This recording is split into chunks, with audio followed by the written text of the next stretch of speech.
तो भाई लोग आज हम पाइप लेके चल दिलिए वहाँ माई स्थल लंग। काहे कि वहाँ पर ई कल हलावे करलो हा ए लागी दोस्त पहले से गड्ढा खोनी रहलो हा कि मिस्त्री आई तो लेट ना हो जल्दी सीन कल हल जाई।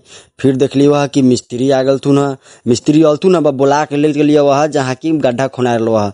ओमे हमनी पानी भर के गाड़ू से रख दिले रहिए वहाँ। मिस्त्री कहला थू ना कि पहले पूजा करावा ओकरा बाद कल हली। बस हमनी लगली वहाँ पूजा करावे, पूजा भेलवा हा ओकरा बाद लगलो वहाँ कल के पाइप हल और उधर कल हली रहलो हा। इधर मिस्त्री लोग फिल्टर बनावी रहथू ना कल में नीचा देवे लाई। ओकरा बाद कहलथू ना कि बालू लेके आवा, काहे कि कल हल गेला के बाद बालू लागतो।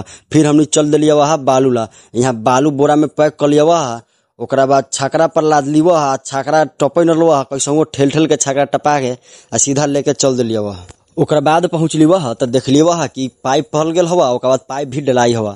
ओकरा बाद पाइप डलल वहाँ तो देखली वहाँ कि पानी फेंकई हवा, बालू रखाई हवा। तो ओकरा बाद लगल वहाँ हाली हाली कल कसाए, काहे कि कल कसा तो ओकरा बादे ना पानी देतो। फिर हाली हाली कल कसलवा, फिर ओकरा बाद पानी देवे लगल वहाँ।